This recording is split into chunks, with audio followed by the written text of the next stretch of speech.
ಸಂಪುಟ ಸೇರೋಕೆ ಸಚಿವ ಆಕಾಂಕ್ಷಿಗಳ ಲಾಬಿ ಹೇಗಿದೆ? 2 ಸ್ಥಾನಕ್ಕೆ ಭಾರಿ ಪೈಪೋಟಿ ನಡೆಸ್ತಿರೋದು ಯಾರ್ಯಾರು? ನಾಳೆ ನೂತನ ಸಚಿವರ ಪಟ್ಟಿ ಬಿಡುಗಡೆ ಅಂತ ಹೇಳಿದ್ದು ಯಾರು? ಇದೆಲ್ಲವನ್ನು ನೋಡೋಣ ಸಂಪುಟ ಸರ್ಕಸ್ ನ್ಯೂಸ್ ಎಕ್ಸ್‌ಪ್ರೆಸ್‌ನಲ್ಲಿ. ಕೊನೆಗೂ ಸಚಿವ ಸಂಪುಟ ವಿಸ್ತರಣೆಗೆ ಹೈಕಮಾಂಡ್ ಗ್ರೀನ್ ಸಿಗ್ನಲ್ ನೀಡಿದ್ದು ಸಿಎಂ ದೆಹಲಿಯಿಂದ ವಾಪಸ್ ಆಗ್ತಿದ್ದಂತೆ ಸಿಹಿ ಸುದ್ದಿ ಬಂದಿದೆ. ಸಚಿವ ಆಕಾಂಕ್ಷಿಗಳಿಗೆ ಹೈಕಮಾಂಡ್ ಗುಡ್ ನ್ಯೂಸ್ ಕೊಟ್ಟಿದೆ. ರಾಜ್ಯ ಸಚಿವ ಸಂಪುಟ ವಿಸ್ತರಣೆಗೆ ವರಿಷ್ಠರು ಒಪ್ಪಿಗೆ ಕೊಟ್ಟಿದ್ದು ಹೈಕಮಾಂಡ್ ಒಪ್ಪಿಗೆ ಸಿಕ್ತಿದ್ದಂತೆ ಆಕಾಂಕ್ಷಿಗಳ ಲಾಬಿ ಶುರುವಾಗಿದೆ. 5 ಸ್ಥಾನಕ್ಕೆ ಹೆಸರುಗಳು ಫಿಕ್ಸ್ ಆಗಿದ್ದು ಉಳಿದ 2 ಸ್ಥಾನಕ್ಕೆ ಭಾರಿ ಪೈಪೋಟಿ ನಡೀತಾ ಇದೆ. ಹೀಗಾಗಿ ಸಿಎಂ ಬಿಎಸ್ವೈ ಸಂಪುಟದಲ್ಲಿ ಯಾರ್ಯಾರಿಗೆ ಸ್ಥಾನ ಸಿಗಲಿದೆ ಅನ್ನೋದು ಕುತೂಹಲ ಮೂಡಿಸಿದೆ.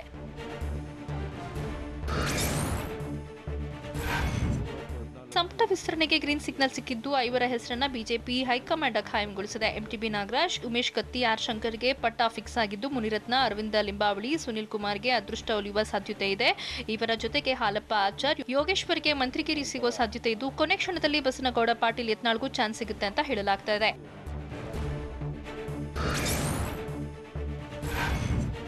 7 ಸ್ಥಾನಗಳ ಪೈಕಿ ಯಾವ್ಯಾವ ಶಾಸಕರಿಗೆ ಸಂಕ್ರಾಂತಿ ಸಿಹಿ ಸುದ್ದಿ ಸಿಗಲಿದೆ ಅನ್ನೋದು ತೀವ್ರ ಕುತೂಹಲ ಮೂಡಿಸಿದೆ.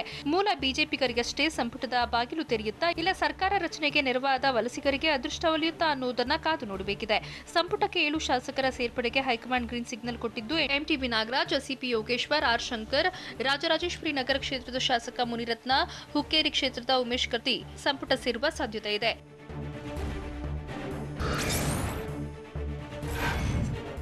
ಸಂಪುಟಕ್ಕೆ 7 ಶಾಸಕರ ಪೈಕಿ 5ರಿಗೆ ಸಚಿವ ಸ್ಥಾನ ಬಹುತೇಕ ಪಕ್ಕಾ ಆಗಿದೆ. ಹೀಗಾಗಿ ಬಾಕಿ ಉಳಿದಿರುವ 2 ಸಚಿವ ಸ್ಥಾನಕ್ಕೆ ಭಾರಿ ಪೈಪೋಟಿ ನಡೀತಾ ಇದೆ.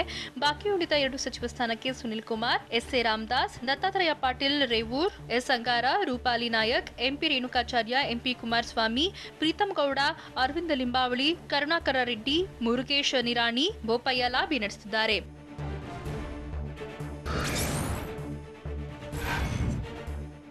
ರಾಜ್ಯಕ್ಕೆ ಬಿಜೆಪಿ ವರಿಷ್ಠರು ಬಂದ ಬಳಿಕ ಸಂಪುಟ ವಿಸ್ತರಣೆಯೋ ಪುನಾರಚನೆಯೋ ಅನ್ನೋದು ತಿಳಿಯಲಿದೆ ಅಂತ ಮುಖ್ಯಮಂತ್ರಿ ಬಿಎಸ್ ಯಡಿಯೂರಪ್ಪ ಹೇಳಿದರು. ಜನವರಿ 13 ಅಥವಾ 14ರಂದು ರಾಜ್ಯ ಬಿಜೆಪಿ ಉಸ್ತುವಾರಿ ಅರುಣ್ ಸಿಂಗ್, ಬಿಜೆಪಿ ಅಧ್ಯಕ್ಷ ಜೆಪಿ ನಡ್ಡಾ ಅವರನ್ನ ರಾಜ್ಯಕ್ಕೆ ಕರೆಸುತ್ತೇವೆ. ಅವರ ಜೊತೆ ಚರ್ಚೆ ಬಳಿಕ ಪ್ರಮಾಣ ವಚನ ದಿನಾಂಕ ನಿಗದಿ ಮಾಡ್ತೀವಿ ಅಂತ ಬಿಎಸ್ವೈ ತಿಳಿಸಿದರು. ಇದೇ ವೇಳೆ 7 ಶಾಸಕರನ್ನ ಸಂಪುಟಕ್ಕೆ ಸೇರಿಸಿಕೊಳ್ಳಲಾಗುವುದು ಅಂತ ಹೇಳಿದರು.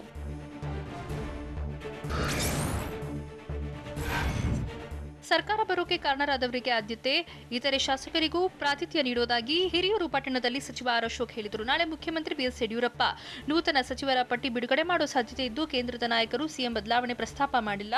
ಬಿಎಸ್ವೈ ಸಿಎಂ ಸ್ಥಾನದಲ್ಲಿ ಮುಂದುವರಿಬೇಕು ಅನ್ನೋದು ನಮ್ಮ ಆಸೆ. ಶಾಸಕರ ಸಭೆಯಲ್ಲೂ ಈ ಬಗ್ಗೆ ಅಭಿಪ್ರಾಯ ತಿಳಿಸಿದ್ದೇವೆ ಅಂತ ಅಶೋಕ್ ತಿಳಿಸಿದರು.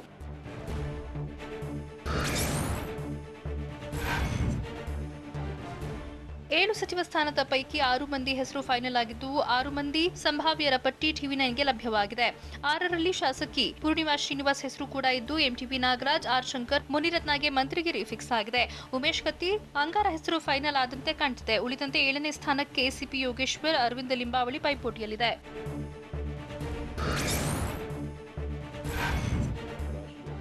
ಸಂಪುಟ ವಿಸ್ತರಣೆಯೋ ಪುನಾರಚನೆಯೋ ಅನ್ನೋ ಗೊಂದಲಕ್ಕೆ ತೆರೆ ಬಿದ್ದಂತೆ ಕಾಣ್ತಾ ಇದೆ.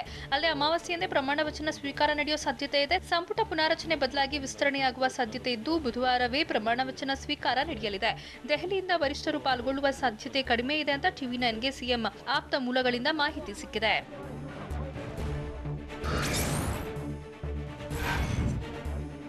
ಸಚಿವ ಸಂಪುಟ ವಿಸ್ತರಣೆ ಸುಳಿವು ಬೆನ್ನಲ್ಲೇ ಹಳ್ಳಿ ಹಕ್ಕಿ ಸಿಡಿದೆದ್ದಿದೆ.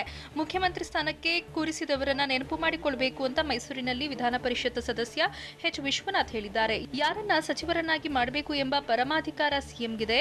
ಮುಖ್ಯಮಂತ್ರಿ ಮಾಡೋಕೆ ಜೊತೆಗೆ ನಿಂತವರಿಗೆ ಸಹಾಯ ಮಾಡಬೇಕು. ಸದ್ಯ ನಾನು ಈಗ ಪರಿಷತ್ ಸದಸ್ಯನಾಗಿದ್ದು 6 ವರ್ಷ ನನ್ನನ್ನು ಅಲುಗಾಡಿಸೋಕೆ ಯಾರಿಂದಲೂ ಸಾಧ್ಯ ಇಲ್ಲ ಅಂತ ಹೇಳಿದ್ರು.